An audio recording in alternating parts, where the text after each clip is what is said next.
Kiblat badan adalah Ka'bah, kiblat hati itu adalah Allah. Badan menghadap Ka'bah, hati menghadap Allah. Dalam sembahyang tanya kiblat badan, kiblat tubuh kita ke Ka'bah. Tubuh hadap Ka'bah. Kiblat wajah yaitu tempat sujud. Wajah menghadap tempat sujud. Kiblat hati Allah, hati menghadap Allah. Sehingga tidak ada dalam hati kita selain Allah. Ketika itu berjalan bersama-sama, maka ketika itulah salat kita menjadi perhatian Allah. Kagak perhati itu Allah. Ya.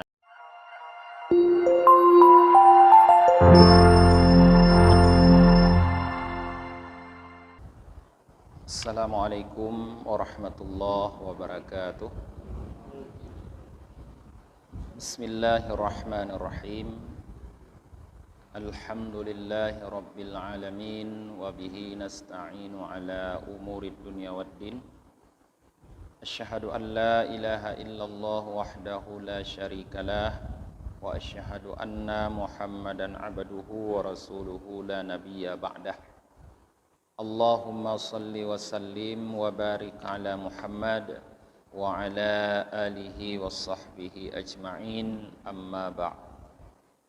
Allahumma allimna ma jahilna wa dhakkirna ma nasina wa fahimna ma lam nafham. Subhanaka la ilma lana illa ma 'allamtana innaka antal alimul hakim. Rabbi syrah li sadri wa yassir li amri wahlul 'uqdatam min lisani yafqahu qawli. Jamaah salat maghrib yang dirahmati oleh Allah Subhanahu wa taala. Maghribnya katanya akan mengkaji kajian tasawuf tentang menyempurnakan salat dengan khusyuk dan khudu'. Wa qala sallallahu alaihi wasallam. Nabi sallallahu alaihi wasallam bersabda, "Man shalla raka'ataini lam yahdas nafsuhu fihima syai'um minad dunya ghafarallahu lahu ma taqaddama min dzambihi." Siapa saja, kata Rasulullah, yang salat 2 rakaat dan tidak terjadi di dalam kedua rakaat tersebut dalam dirinya suatu lintasan terhadap dunia, niscaya diampuni oleh Allah baginya apa yang telah terdahulu daripada dosanya. Jadi cuma 2 rakaat salat yang kita lakukan para jamaah. Apabila dalam kedua rakaat itu kita khusyuk, tidak ada lintasan-lintasan dunia di dalam hati kita, tidak ada pikiran-pikiran tentang dunia di dalam hati kita di dalam 2 rakaat tersebut, maka 2 rakaat salat itu mampu membuat seluruh dosa-dosa kita yang telah lalu diampuni oleh Allah. Tapi dengan syarat tidak ada di dalam 2 rakaat tersebut lintasan-lintasan hati yang berkaitan dengan dunia. Artinya benar-benar dalam 2 rakaat itu kita khusyuk di dalam salat, maka akan diampuni seluruh dosa kita yang telah lalu. Wa qala sallallahu alaihi wasallam, dan Nabi sallallahu alaihi wasallam bersabda, "Innama furidatis salatu wa umira bil haji wat tawafu wa usy'iratil manasiku li iqamati dzikrillahi ta'ala." Hanya saja difardukan salat dan diperintahkan untuk melakukan haji dan tawaf dan disyariatkan manasik-manasik adalah untuk mendirikan zikrillahi ta'ala. Zikir, ingat kepada Allah Ta'ala. Jadi kita diperintahkan salat, diperintahkan berhaji, melakukan tawaf, melakukan nusuk, ya, manasik-manasik di dalam haji tersebut, tujuannya satu, untuk memastikan kita teringat kepada Allah Subhanahu wa taala. Fa idza lam yakum fi qalbika lil madhkuril ladzi huwal maqsud, ya, wal mubtaghi adamati wala haibah fama qimatu dzikruka. Apabila, kata Rasulullah, di dalam hatimu tidak terdapat yang disebutkan yang dia adalah maksud dan pengagungan dan penghormatan, maka apa maknanya atau apa harganya zikirmu tersebut? Jadi tujuan diperintahkan ibadah salat, tujuan diperintahkan ibadah haji, tawaf, tujuan disyariatkan manasik-manasik untuk memastikan kita teringat kepada Allah.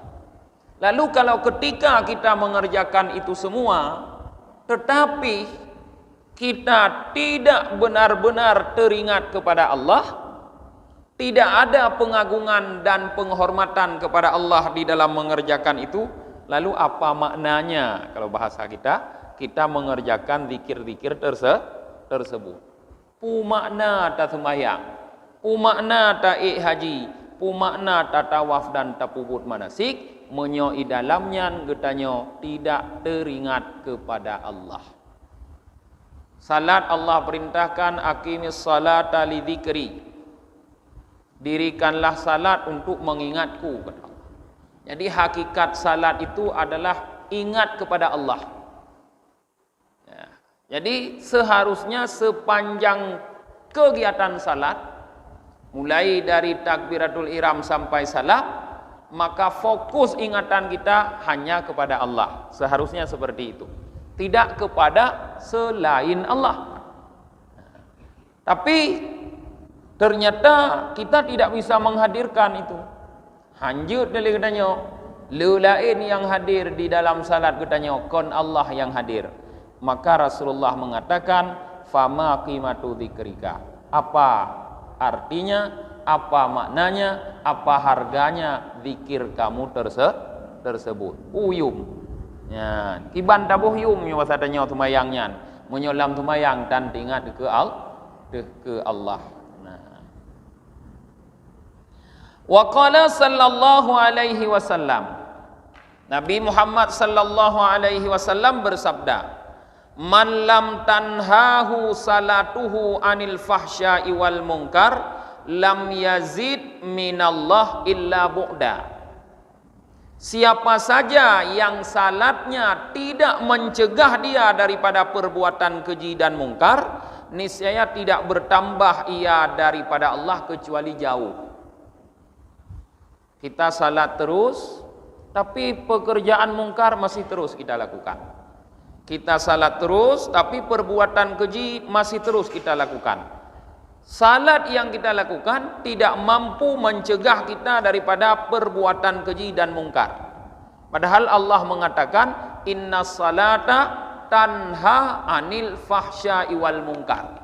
Seharusnya salat itu punya faedah, yaitu mencegah pelakunya daripada perbuatan keji dan mungkar. Ketika kita salat tapi tidak tercegah daripada perbuatan keji dan mungkar, ketika itu, kata Rasulullah, tidak bertambah kita dengan Allah kecuali jauh. Makin kita salat, makin jauh dengan Allah. Makin dah sembahyang, makin jauh dengan Allah. Yang menyo sembahyang yang kita lakukan tidak mampu mencegah kita daripada perbuatan keji dan mungkar. Nah, yang sembahyang yang dikategorikan kepada dalam firman Allah, fawailul lil musallin alladzina hum an salatihim sahun. Nah, Salat-salat yang seperti itu adalah salat yang bisa mengakibatkan pelakunya, yaitu disebut musallin, jatuh ke dalam wailun. Apa itu wailun? Sebahagian ulama menafsirkan wailun itu kecelakaan. Sebahagian ulama menafsirkan wailun itu adalah salah satu jurang, ka'run yang terdapat di dalam neraka jahanam. Jurang yang terdapat di dalam neraka jahanam.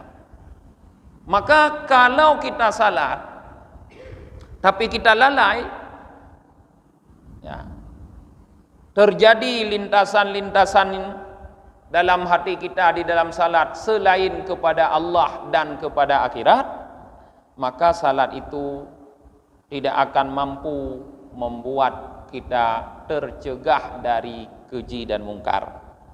Dan salat yang tidak mampu mencegah pelakunya dari keji dan mungkar hanya akan menambah pelakunya jauh dengan Allah. Makin sembahyang makin jauh bedanya dengan Allah. Tapi makin to, tapi ternyata makin jauh. Nah, wa qala Bakrun ibni Abdullah. Bakar bin Abdullah berkata, ya bena Adam, idza syi'ta an tadkhula ala maulaka bighairi idnin wa takallamahu bila tarjamanin, ya, dakhalta. Bakar bin Abdullah berkata, hai anak Adam, apabila kamu mau masuk menjumpai pemilikmu tanpa perlu izin, dan kamu mau berbicara dengannya tanpa penterjemah, tanpa perantara, dakhalta, silahkan kamu masuk. Qila, orang bertanya, wa kaifa dzalik? Bagaimana bisa?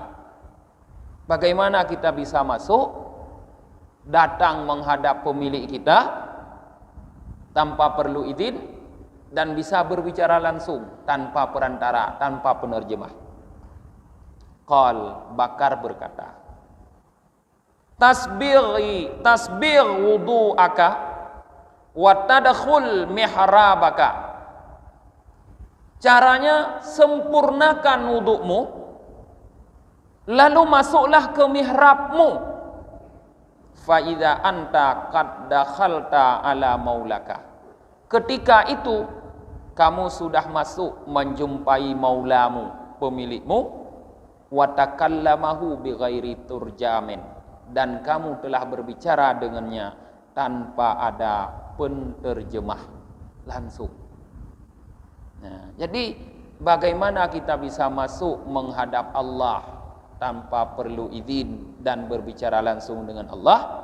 Kata Bakar, yaitu dengan menyempurnakan wudu, lalu masuklah ke mihrab kita. Mihrab itu namanya tempat salat kita. Dan nyodakun musalla. Berdirilah di atas musallamu, kerjakan salat. Ketika kita sudah menyempurnakan wudu, berdiri di atas sajadah kita, melakukan salat, maka ketika itu kita sudah masuk menghadap Allah tanpa perlu izin, dan kita sedang berbicara dengan Allah tanpa perlu penterjemah. Jadi hadirkan para jamaah, ketika kita salat, bahwa kita sedang menghadap dan berbicara langsung dengan Allah. Wa an Aisyah radhiyallahu an, dan daripada Aisyah, semoga Allah ridha kepada beliau, radhiyallahu anha, qalat, Aisyah berkata, kana Rasulullah sallallahu alaihi wasallam yuhadditsuna wa nuhadditsuhu. Rasulullah sallallahu alaihi wasallam berbicara dengan kami dan kami pun berbicara dengan beliau. Jadi kata Aisyah, mereka sedang berbicara, Rasulullah dan istri-istrinya sedang berbicara. Fa idza hadaratis salah, tiba-tiba masuk waktu salat. Faka'annahu lam ya'rifna wa lam na'rifhu. Maka ketika itu seolah-olah, kata Aisyah, beliau tidak mengenal lagi kami dan kami pun tidak mengenal beliau. Kenapa? Istighalan bi'azamatillahi azza wa jalla. Karena disibukkan dengan pengagungan terhadap Allah azza wa jalla. Pun sama-sama duduk berkhabar. Kalau duduk berbicara berarti saling mengenal.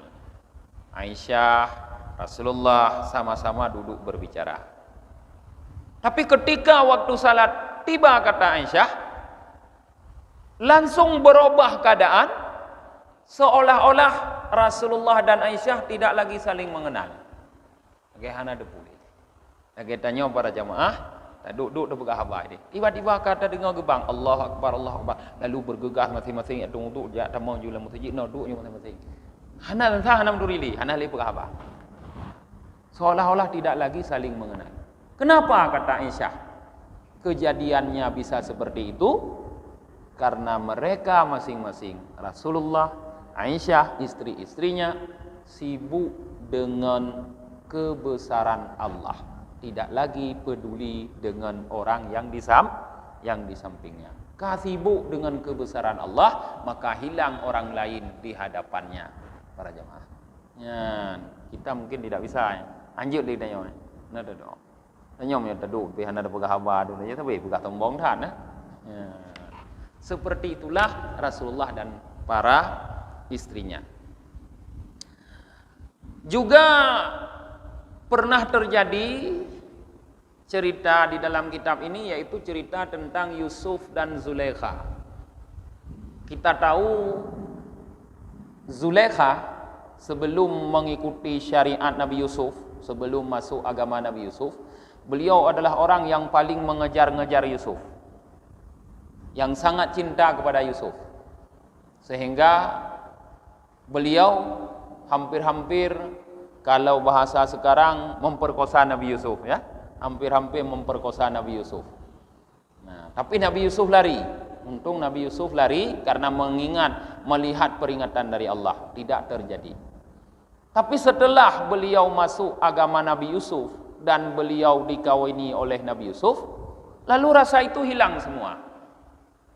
Beliau hampir-hampir tidak pernah berhubungan badan dengan Nabi Yusuf karena sibuk beribadah. Uraje kup cinta ke, gulit, abeh gulit. Banka gedemung, kahana tapunali ratha. Kenapa itu terjadi? Ketika Nabi Yusuf mengajak Zulaikha untuk bercinta, Zulaikha mengatakan, telah hilang rasaku kepadamu semenjak aku mengenal Allah. Dulu aku sangat mencintaimu karena aku belum mencintai Allah. Tapi ketika aku sudah mencintai Allah, maka cinta kepada yang lain semuanya sirna. Hilang cinta kepada yang lain kalau sudah benar mencintai Allah. Nah, kita cukup mempraktekkan dalam salat. Ketika kita sudah fokus menghadap Allah, maka tinggalkan yang lain semuanya. Baik le dah peduli ke HP. Baik tengah hentana sembahyang mentang tempat baca WA le dua krek tu. Wanai mutu HP tanya, pui mutu dah yang karap Allah Akbar. Baca WA le. Baru assalamualaikum warahmatullahi langsung ke HP ju baca WA le dua krek tu. Ya. Jadi ketika kita melakukan ibadah, maka fokuslah terhadap ibadah, tinggalkan yang lain. Seolah-olah kita tidak pernah tahu tentang yang lain. Seharusnya belagenyan para jemaah. Ya, ditanya. Kah. Wa qala sallallahu alaihi wasallam, Rasulullah sallallahu alaihi wasallam bersabda, la yandurullahu ila salatin la yahdurur rajulu fiha qalbahu ma'a badani. Allah subhanahu wa ta'ala tidak akan memperhatikan kepada salat yang di dalam salat tersebut pelakunya tidak menghadirkan hatinya bersama badannya. Seseorang salat, badannya sudah dia hadirkan menghadap kiblat. Dia sudah menghadap kiblat. Ya. Tapi kalau hatinya tidak mampu dihadapkan ke kiblat sebagaimana badannya dihadapkan ke kiblat, maka salat itu tidak akan mendapat perhatian dari Allah. Kalau tidak mendapatkan perhatian, luput dari perhatian Allah, berarti juga tidak akan dapat penilaian. Kalau penilaian tidak ada, berarti juga tidak akan dapat balasan. Sembahyang katanya ke dekat hadap, udah kiblat. Tapi hati tu mentong irawi-irawi. Ya, badan kamu hadap ke barat, hati tu mentong timur dia katanya. Mentong tunong, mentong baru hujak 3 tahun. Malamnya nak berah mendawa. Mentong tinggal di kesemen katanya. Ya, nyo lagi nyanda sembahyang, maka salat kita tidak akan diperhatikan oleh Allah. Kalau tidak diperhatikan, pasti tidak dinilai. Kalau tidak dinilai, pasti tidak dapat balasan. Nah, maka semua kita harus menarik perhatian dulu. Lumpuh yang tertarik perhatian, ya kan? Nah, kita harus memulai dengan menarik perhatian. Setelah mampu menarik perhatian, baru orang akan memberi penilaian kepada kitanya. Kita bekerja, juga tarik perhatian bos, ya, pemilik atau pemberi kerja. Setelah menarik perhatian dia memperhatikan, lalu dia akan memberi nilai. Ban memberi nilai, lalu kita akan diberikan balasan. Balasan ditingkatkan gaji, dinaikkan jabatan. Yang katanya tidak mau menarik perhatian. Kalau tidak mau menarik perhatian, kagak ana penilaian, tidak ada balasan. Seperti itulah salat. Maka untuk menarik perhatian Allah dalam salat terhadap salat kita, pastikan hati dengan badan itu sejalan menghadap kiblat dua-duanya. Kiblat badan adalah Ka'bah, kiblat hati itu adalah Allah. Badan menghadap Ka'bah, hati menghadap Allah. Dalam sembahyang tanya kiblat badan, kiblat tubuh kita ke Ka'bah. Tubuh hadap Ka'bah. Kiblat wajah yaitu tempat sujud. Wajah menghadap tempat sujud.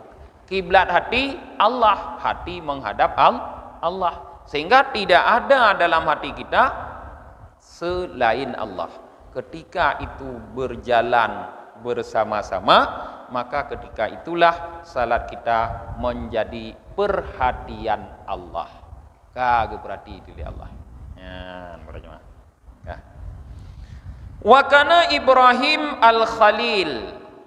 Nabi Ibrahim maksudnya, beliau digelar dengan Al-Khalil karena Allah mengatakan wattakhadallahu Ibrahima khalila. Allah menjadikan Nabi Ibrahim sebagai khalil. Idza qama ila salah, ketika Nabi Ibrahim itu bangun mengerjakan salat, yusma'u wajibu qalbihi an mailain, didengar gemuruh dalam hatinya sejauh 2 mil. Ketika Nabi Ibrahim mengerjakan salat, suara gemuruh hatinya karena takut kepada Allah itu terdengar sejauh 2 mil daripada tempat beliau berdiri. Nah, tuturah katanya tetan dong semayang mutotot di dayo tayo tu. Kije mutotot tu karena tadong iku Allah hati itu dub pada semayang. Tanya oleh semayang tenang mentong nak tunggu bian dia. Berarti hana mu bacut piyo ke Allah. Ia ada ke urang memang kamu duk dia. Nyan tanya kagak hơi buat urang. Ada depu draw tu salah. Nyan pom kau nyu kamu duk jentong tu. Duk jentong punya home kibannya. Ya, tapi menghadap Allah biasa mendong. Anak duk jentong tu. Nabi Ibrahim munduk jentong tu dah dengar 2 mil. 2 mil pada kilo. Hah? 2 kilo. Nah beda-beda mil darat, mil laut, beda ya, beda-beda. Mil darat, mil laut beda-beda. Pokoknya lagi ya. Jauh berarti terdengar. Wa kana Sa'id At-Tanuhi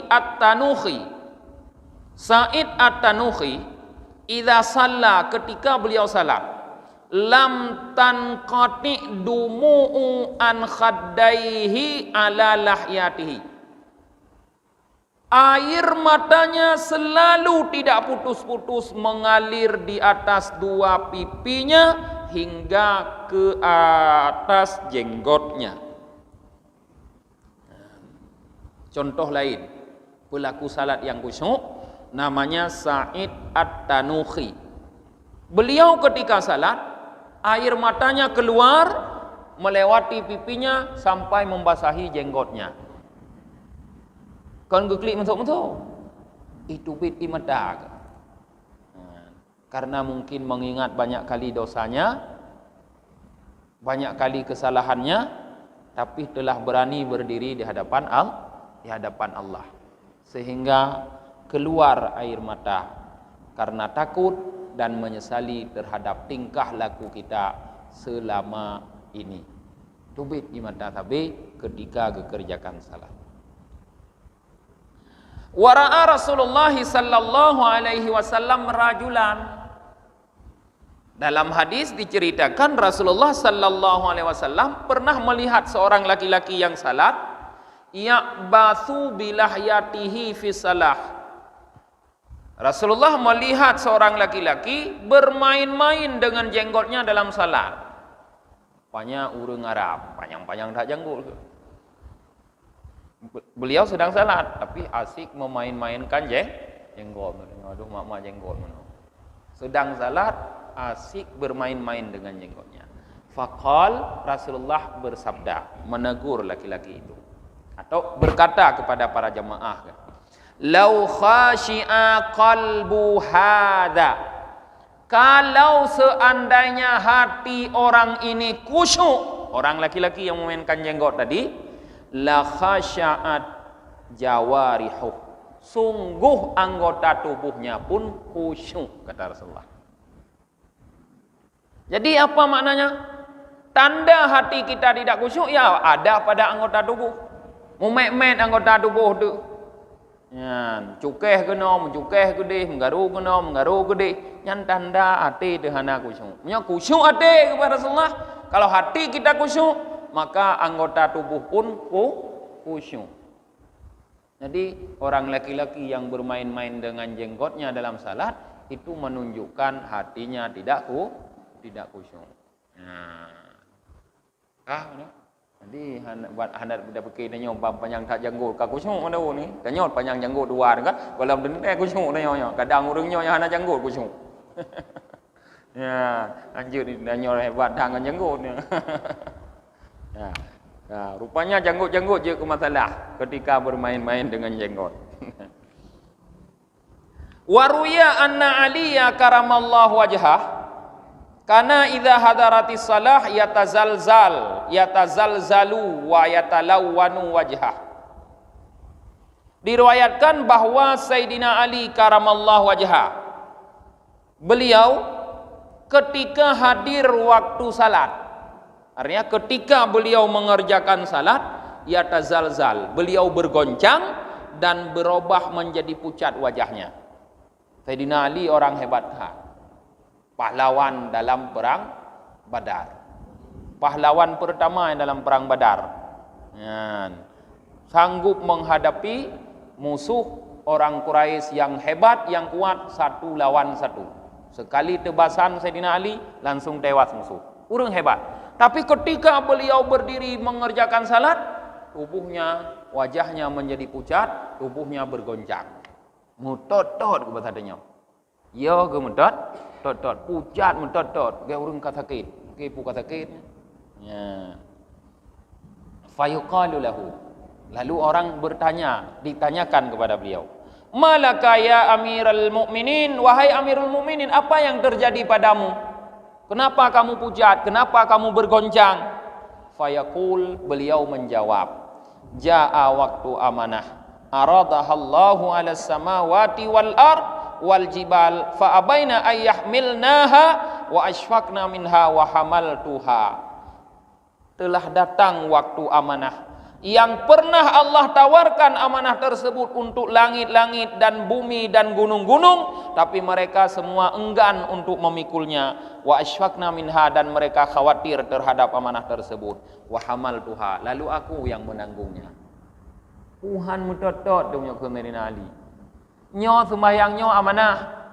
Salat yang kita kerjakan itu amanah yang pernah Allah tawarkan kepada langit, bumi, gunung. Tapi langit, bumi, gunung, makhluk yang besar-besar tidak mau memikul karena takut. Lalu kita datang memikul. Han mutotot terus sembahyang. Tidak bergetar kita. Kita makhluk yang kecil sudah berani memikul amanah. Langit ubi raya. Ayo terima. Bumau beraya tempat tanya duduknya ni ditna luah bumau naik dah keliling bumau tanya. Tapi hajat terima. Gunung beraya gunung gerudung beraya na tanya gunung salah ibu ni bina. Tapi hajat terima ni gunung. Terus katanya ka ada terima. Han mededot tu katanya.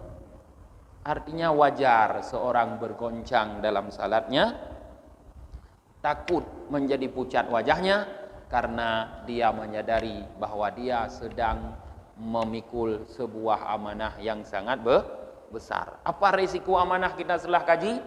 Allah katakan ketika Allah tawarkan kepada langit, bumi, gunung dan juga kepada Nabi Adam, in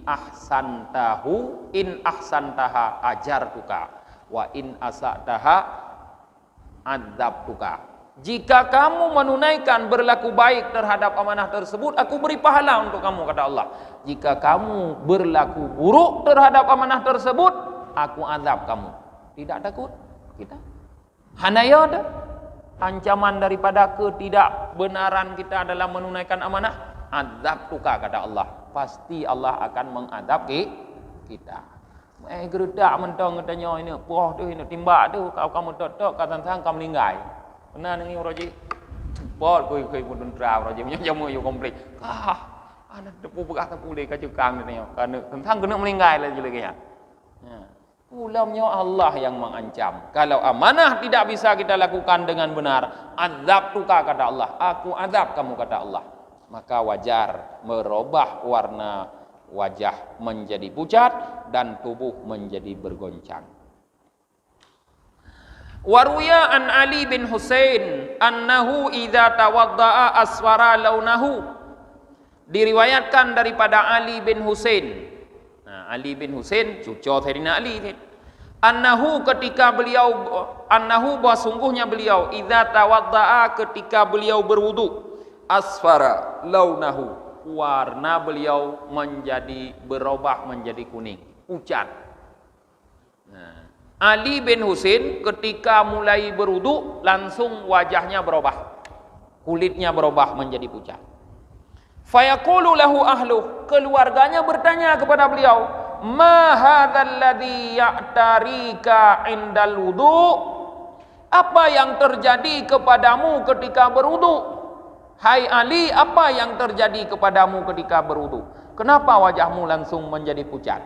Fayaqul, Ali menjawab, tadaruna baina yadai man uridu an akuma? Kamu tahu di hadapan siapa aku ingin berdiri? Artinya pucatnya wajah beliau ketika berwudu karena beliau mengetahui dengan sangat pasti bahwa beliau akan berdiri di hadapan Allah yang maha besar, yang maha tinggi, yang maha perkasa, yang maha sempurna tanpa kekurangan apapun. Maka wajar wajahnya menjadi pucat karena ingin berdiri di hadapan Zat yang maha besar. Kemudian waruya an Hatim al-Asam annahu su'ila an salatih. Diriwayatkan daripada Hatim al-Asam, beliau seorang waliullah, annahu bahwa sungguhnya beliau su'ila an salatih, ditanyakan tentang salat beliau. Faqala, maka beliau berkata, idza hanatis salah asbaghtul wudu'a. Ketika waktu salat datang, aku menyempurnakan wudu, kata beliau. Tsumma aqumu ila salah, kemudian aku berdiri mengerjakan salat. Wa aj'alul ka'bata baina hajibi Di saat itu aku menjadikan Ka'bah tepat berada di antara kedua alisku. Pah iku berdino. Pah di hadapan. Wasirata tahta qadami, dan aku menjadikan sirat berada di bawah telapak kakiku. Ketika berdiri salat seolah-olah Ka'bah naikku di hadapan mata. Sedangkan kita sedang berdiri di atas sirat. Sirat itu adalah jisrun mamdudun ala matni jahannam, kata para ulama. Jembatan yang memanjang di atas bara api neraka. Yang jembatan itu bentuknya raku mina sya'rati wa ahaddu minas saifi. Lebih halus dari seutas rambut, lebih tajam dari mata pedang. Di atas jembatan itu kita sedang berdiri kalau kita sedang salat seolah-olah begitu. Jadi Hatim Al-Asam ketika salat beliau merasakan seolah-olah Ka'bah ada di depannya, seolah-olah beliau berdiri di atas sirat, yaitu jembatan yang memanjang di atas neraka. Awal jannatu an yamini wan naru an shimali.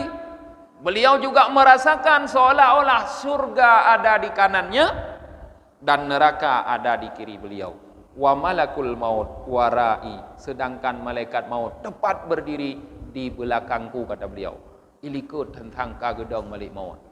Nah, wa adunnuha akhira salati, dan aku menduga salat yang ku kerjakan itu adalah salat terakhirku.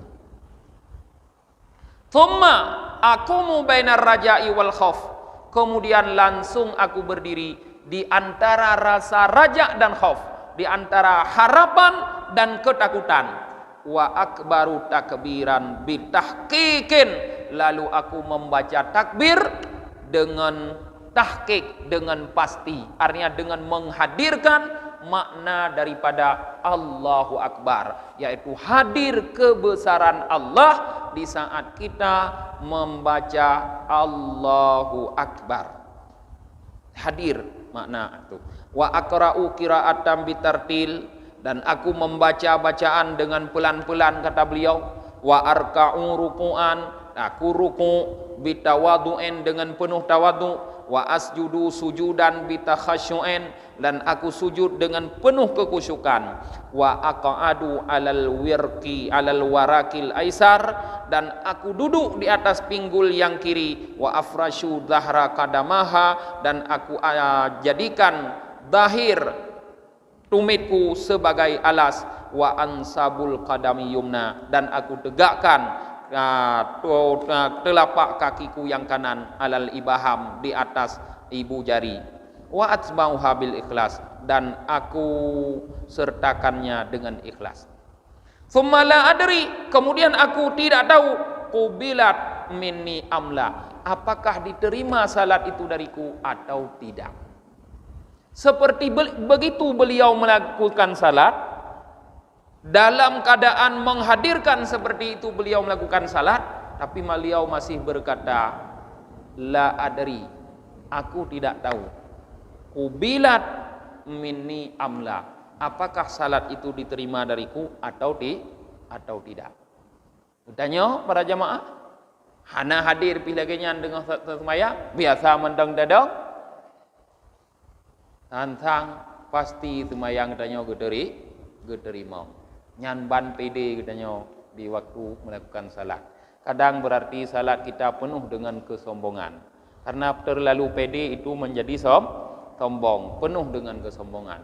Orang yang sombong dalam beribadah tidak akan diterima ibadahnya oleh Allah Subhanahu wa taala. La yadkhulul jannah man kana fi qalbihi mithqalu dzarratin minal kibir. Tidak akan masuk surga orang yang dalam hatinya terdapat seberat biji sawi daripada kesombongan. Biji sawi itu hanya untuk menunjukkan ukuran kecil, karena orang dulu paling kecil yang diketahui yang paling ringan beratnya itu biji sawi. Ubenan berat kesombongan dalam hati kita, maka tidak akan masuk surga. Walaupun sombong itu dalam ibadah. Tengah dalam ibadah sombong tu, hanta mangsur hantar meng syurga para jemaah. Wa qala Ibnu Abbas radhiyallahu anhuma. Katetet. Kagak terlanjutkan ke. Muhammad, tim dah malah ulanya hantar yang tahu. Ha, anak kira. Oh, payah nak pancing neng kau mah. Kagak jadi yang tahu. Ya. Ya.